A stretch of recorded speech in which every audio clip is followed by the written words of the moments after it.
कोहानवाला गांव का सियाह साया, रियल हॉरर स्टोरी। ये वाकया खानेवाल के करीब एक गांव, कोहानवाला, का है। ये गांव छोटा सा था, लेकिन उसके किनारे पर एक पुराना कुआं और इसके साथ एक वीरान डेरा मौजूद था। लोग कहते थे कि इस डेरे पर कभी एक आमिल बाबा रहा करता था जो जन्नात को काबू में रखता था। बाबा के मरने के बाद से वहां अजीब वाकयात शुरू हो गए। हिस्सा अल, रात की 40 मिनट, साल 2011 की बात है। गांव के 3 नौजवान, तारिक, नवीद और इकबाल, रात के वक्त किसी शादी से वापस आ रहे थे। उनके रास्ते में वही डेरा आता था। नवीद ने मजाक में कहा, चलो यार देखते हैं वाकई जिन है या सिर्फ कहानी है। तीनों हंसते हुए अंदर दाखिल हुए। अंदर टूटी हुई चारपाइयाँ, पुरानी दीवारों पर तावीज़ और दरमियान में एक पत्थर का कटोरा रखा था। हुआ अचानक थम गई। इकबाल ने कहा, यार कुछ अजीब सा सुकूत है ना।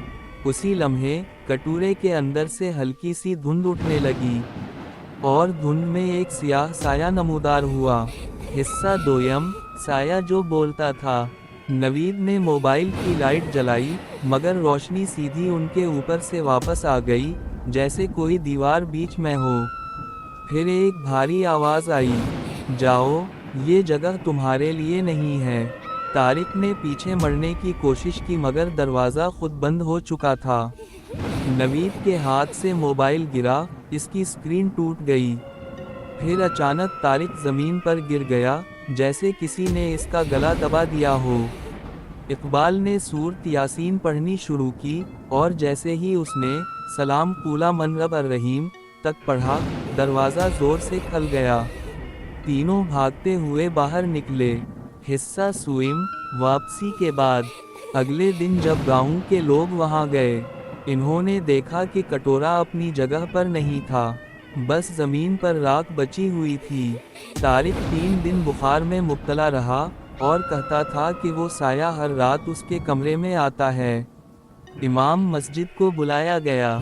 इन्होंने कुरान पढ़कर पानी दम किया और पूरे डेरे पर सूरत अल बकरा की तिलावत की। इसके बाद वहाँ की सरगर्मियाँ आहिस्ता आहिस्ता ख़त्म हो गईं, मगर आज भी गाँव वाले कहते हैं, अगर तुम रात के वक्त इस डेरे के करीब जाओ तो कटोरे के अंदर धुंध अब भी कभी कभी नज़र आती है।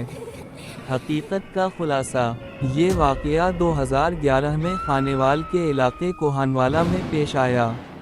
उसके मुताल्लिक 3 चश्मदीद गवाह, तारिक, नवीद, इकबाल, ने एक जैसे वाक़यात बयान किए। इमाम मस्जिद ने भी वहाँ गैर मामूली आवाज़ें सुनी थीं। इस जगह को आज भी मकामी लोग बाबा का डेरा कहते हैं और शाम के बाद वहाँ कोई नहीं जाता।